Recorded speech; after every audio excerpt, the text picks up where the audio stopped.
Eh bien, je vais changer le liquide de refroidissement de ma Peugeot 208 essence 3 cylindres.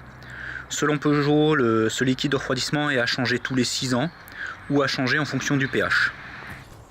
Alors, pour prendre le pH, il suffit d'utiliser une bandelette de pH. Et le pH autorisé est compris entre 6,3 et 8. Donc on regarde la couleur au milieu. J'ai un vert ici. Je suis quasiment à 6,3, ce qui est la limite. Donc je vais pas attendre les 6 ans. Moi la voiture elle a 5 ans, donc je vais changer le liquide de refroidissement. Avant de vider le liquide de refroidissement, je vais d'abord faire tourner le moteur jusqu'à ce que cette durite ici soit chaude. Ça veut dire que le calorstat à l'intérieur s'est ouvert et donc je pourrais vidanger entièrement le liquide de refroidissement. Si on vidange le liquide de refroidissement lorsque le moteur est froid, le calorstat est enfermé, il y a toute la partie du liquide de refroidissement qui se trouve à l'intérieur du moteur qui ne sera pas vidangée. Donc j'attends que cette durite soit chaude. Bon, eh bien la durite elle avait du mal à chauffer, du coup je suis allé faire un tour, j'ai dû rouler 500 mètres. Et là maintenant quand je mets ma main dessus c'est bien bouillant. Donc là le calorstat est ouvert et le liquide circule. Du coup maintenant je peux entamer la vidange. Donc première chose à faire, c'est vérifier que je ne suis pas en surpression dedans. Donc je le défais tout doucement en le tenant. Ouais, c'est bon, j'ai pas de surpression. Donc je vais commencer par faire la vidange en laissant le bouchon ici du vase remplisseur donc fermé, et je vais laisser les purgeurs fermés. Alors les purgeurs, il y en a deux. Il y en a au niveau de l'arrivée de cette durite, c'est la petite purge qui est bleue ici, voilà, au bout de mon doigt là. Hop. Donc là il y a un premier purgeur, et le deuxième purgeur il se trouve derrière la boîte à air au niveau des durites de radiateur qui rentrent dans le moteur. Donc une fois que la durite en haut est chaude, je vais venir déclipser la durite du bas ici, tout simplement parce que sur ce radiateur il n'y a pas de robinet, il n'y a pas de vis de purge, donc on est obligé de tomber la durite. Voilà, donc je vais la déclipser. Je viens tomber le clips du bas, donc là ça devrait mieux aller, voilà. Je le retire. Il avait tout collé ici, donc il faudra que je nettoie avant de remonter.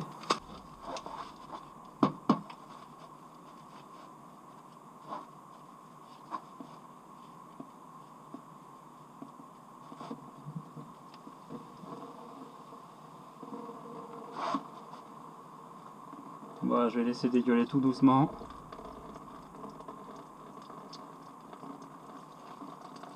On va laisser dégueuler tout doucement.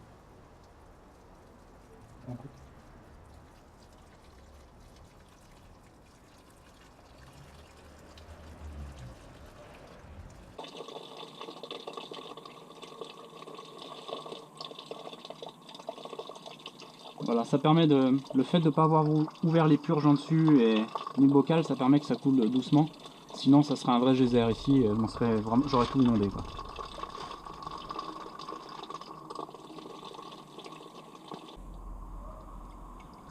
Donc là maintenant je vais aller ouvrir les vis de purge. Je vais ouvrir les vis de purge et le bocal.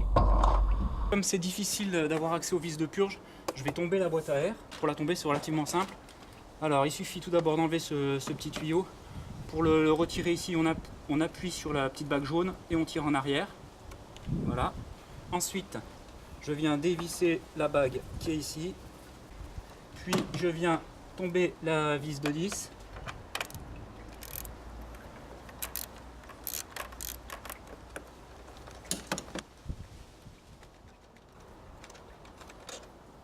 Voilà. Ensuite, je tombe le tuyau qui est là.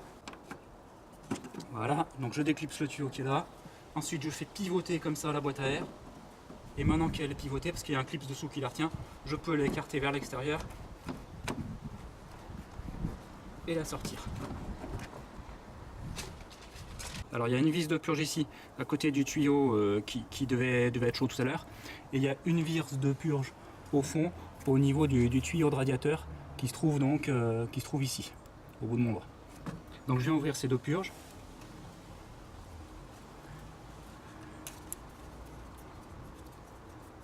Voilà, je la défais complètement. Tac. Et je viens défaire l'autre vis de purge qui se trouve ici.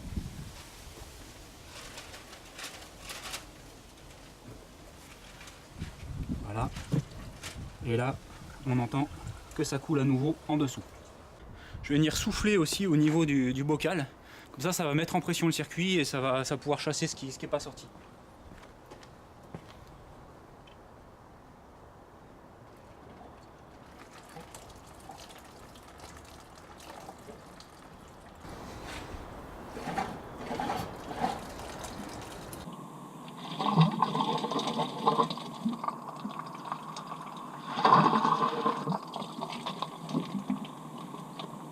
Je viens nettoyer la durite du bas.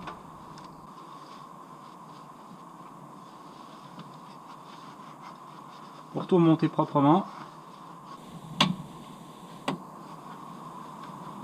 Voilà. C'était à peu près, je la remets pareil qu'avant. C'était comme ça. Voilà. Et bien ensuite, je vais attaquer le remplissage du bocal. Les deux purgeurs sont toujours ouverts pour qu'en même temps que je remplisse, ça chasse bien l'air dans le circuit. Donc j'ai du liquide ici. C'est du spécial Peugeot homologué.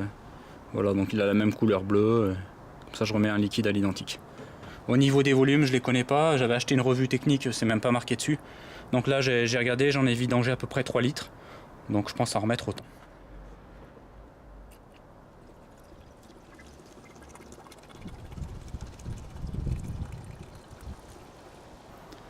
Je viens de bouger la durite qui part du tuyau qui est dessous là. Donc ça, le niveau a baissé. Du coup, je viens re-remplir à nouveau. Et les purgeurs, pour l'instant, il n'y a rien qui dégueule. Donc je continue, j'en remets. Je dépasse le maximum en fait à chaque fois. Si au pire il y en a trop, j'enlèverai avec une seringue. Donc là, on voit bien que le niveau est à nouveau descendu. Donc je vais en remettre à nouveau. Et ici, au niveau des purgeurs, ici et ici, bah là pour l'instant, il n'y a rien qui coule. Donc je continue à remplir le vase. Ah putain, ça y est, ça coule, hop. Là, c'est bon.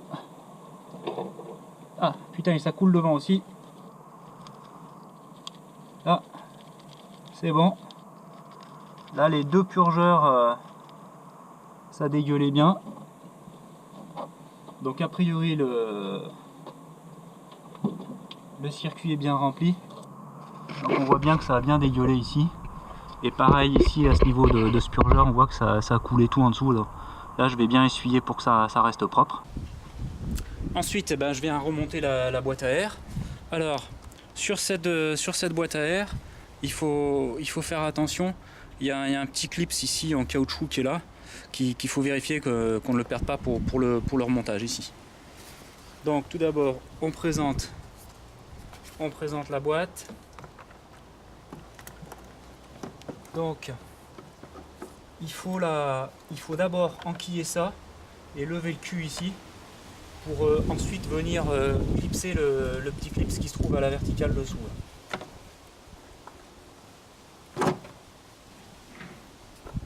voilà, là j'ai bien levé le cul, je l'emboîte. Ensuite, quand c'est emboîté, je fais pivoter pour poser l'arrière, où il y a le petit caoutchouc qu'il ne faut pas perdre dessous. Je viens clipser le manchon qui est là. Voilà. Hop. Et là c'est tout bon, il n'y a plus qu'à resserrer le collier. Je remets la petite durite rigide.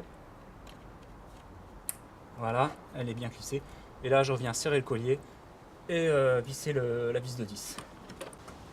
Ensuite, maintenant que tout est remonté, je vais faire tourner le circuit et contrôler que mon niveau ne baisse pas trop. Voilà, je vais me racheter du liquide pour l'avoir dans la voiture, pour le garder une semaine ou deux, pour être sûr et contrôler régulièrement. Et je vais faire fonctionner le chauffage aussi, c'est important. Si le chauffage fonctionne, c'est que le liquide est bien passé partout dans le circuit. Si j'ai pas de chauffage, par contre, ça veut dire qu'il me reste de l'air dans le circuit et qu'il faut que je continue à purger. Alors juste pour contrôler, je vais regarder le pH du liquide qui est neuf, pour voir la différence un petit peu. Là on voit bien que j'ai plus la couleur verte au milieu. Moi j'étais aux alentours de 6,3. Là j'ai du bleu, donc je suis plus un pH neutre aux alentours de 7,2. Donc c'est beaucoup moins acide et ça bouffera donc moins le circuit. C'est pour ça qu'il était temps de le faire. Pas besoin d'attendre tous les 6 ans comme c'est préconisé, mais 3-4 ans il me semble que c'est largement bon pour changer le liquide. Surtout que c'est vraiment pas compliqué à faire. Allez, à plus.